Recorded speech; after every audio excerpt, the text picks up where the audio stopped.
spot where the O'Rourke family had lived for almost 100 years was known as Island McGee. And the long, narrow, hilly road that stretched between high-thorn hedges to the nearby town bore the name of Nohead Lonan. Each Monday morning, it was Kathleen O'Rourke's custom to walk down the Lonan to the village post office. But since she started out at an early hour, the road was usually deserted. But on a certain morning in June, as she passed the cottage of her neighbor Molly Donovan, she saw Molly standing at the gate beckoning to her. Kathleen, you wouldn't be going for the post now, would you, darling? That I would, Molly. And could you be doing a great favor for me while you're there now? It's my brother, Patrick. 3 months he's gone now, Kathleen, and not a word has he written me. And I'm not worried about him. So you'd be wanting me to inquire at the post office if there's a letter waiting for you? That's it. If it's not too much to be asking you. Tis nothing at all, Molly. Wait right here. I'll be back. And Kathleen O'Rourke continued along the road. At the post office, she collected her family's mail, but the postmaster shook his head and said there was nothing for the Donovan household. And so Kathleen turned back toward home.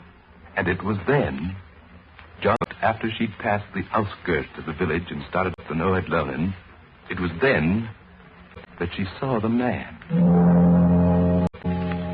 He was tall. She had a feeling that he was handsome. A few moments later, she stood at Molly Donovan's gate. No word from the brother? No word, nothing at all. Oh, heaven help him. Now I am worried for sure. But Kathleen O'Rourke did not stay to reassure her neighbor. She sped quickly on toward home, and only when she reached the top of the hill did she stop to look behind her. Well, now, what do you know? I thought the lad was a stranger in these parts. There he is, standing at the gate, talking to Molly Donovan. It was not until the following Monday, when she passed by the Donovan cottage again, she had a chance to ask Molly a few questions. What do you know, Molly? The lad that was walking right behind me last Monday morning. I saw no lad, Kathleen. How can you say that, Molly? You know yourself he stopped to talk to you. It's mistaken, yeah, lass. No one said a word to me that morning, besides yourself. But I saw him with my own eyes. He was standing here at this gate. If this is some joke you're playing, darling, you're picking a poor time for it. Sure, and my heart's too heavy even for that. Tis my brother, Patrick. We heard last night. He's gone, darling. Washed overboard. Lost at sea. It happened early last Monday morning. He must have died just when you were running up Nohead Lonan.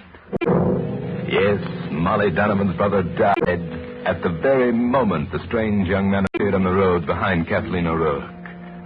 Though Kathleen saw that man following after her, saw him stop at the gate and talk to Molly, Molly herself was unaware of his presence.